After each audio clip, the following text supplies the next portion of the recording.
আসসালামু আলাইকুম।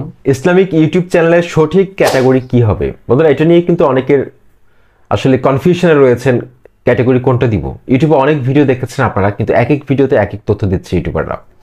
সেজন্য সঠিক দিক নির্দেশনা পাচ্ছেন না, যার কারণে আপনার ইসলামিক চ্যানেলের ভিডিওগুলো সঠিক দর্শকের সামনে পৌঁছচ্ছে না। যদি সঠিক দর্শকের সামনে না যায়, সেক্ষেত্রে ভিউজ কোথা থেকে আসবে? আর যদি ভিউজ না আসে, সাবস্ক্রাইবার কোথা থেকে আসবে? চ্যানেল কিভাবে গ্রো করবে? সেজন্য আপনার চ্যানেলের যে ক্যাটাগরি রয়েছে, সেটা যদি আপনি সঠিকভাবে নির্বাচন করতে না পারেন, সেক্ষেত্রে সঠিক দর্শকের সামনে কিন্তু আপনি পৌঁছতে পারবেন না। আজকের এই ভিডিওটি অত্যন্ত গুরুত্বপূর্ণ। আপনাদের সাথে রয়েছে তারিম খান। চ্যানেলটি সাবস্ক্রাইব করে দিন, যারা সাবস্ক্রাইব করেছেন থ্যাংক ইউ সো মাচ। বন্ধুরা দেখুন, ইসলামিক চ্যানেলের যে ক্যাটাগরিগুলো রয়েছে, কেউ ওয়াজ মাহফিল নিয়ে কাজ করে, কেউ নাতে রাসূল, হাম নাত, তারপর হচ্ছে যে ইসলামিক আলোচনা, তারপর হচ্ছে কোরআন তেলাওয়াত, কেউ আছে ইসলামিক প্রশ্ন উত্তর পর্ব নিয়ে কাজ করে, ইসলামিক ফ্যাক্ট রিলেটেড চ্যানেল রয়েছে, তারপর ইসলামিক মুভি নিয়ে কাজ করে অনেকে, তারপরে ইসলামিক শর্ট ফিল্ম নিয়ে কাজ করে।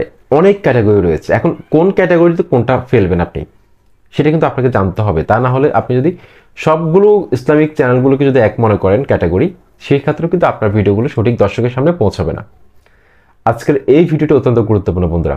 যদি আপনি ওয়াজ মাহফিল, সংক্ষেপে বলছি, যদি ওয়াজ মাহফিল নিয়ে কাজ করেন, কোনো বক্তার ওয়াজ, বিশেষ কোনো বক্তার ওয়াজ রেকর্ড করে যদি আপনি সেই চ্যানেলে আপলোড করেন, সেক্ষেত্রে আপনার সহজ কথাই হচ্ছে আপনার ক্যাটাগরি হবে পিপল অ্যান্ড ব্লগস ক্যাটাগরি।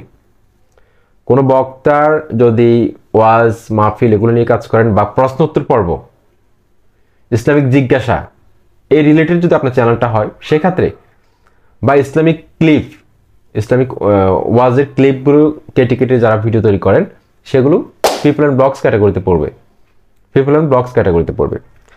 ওকে, তারপর আপনার যদি বিভিন্ন নাতে রাসূল হতে পারে, হামদ, নাত, এই ধরনের ক্যাটাগরি নিয়ে যদি আপনি কাজ করেন, সেটা আপনি চাইলে কিন্তু এডুকেশন ক্যাটাগরিতে ফেলতে পারেন খুব সহজে।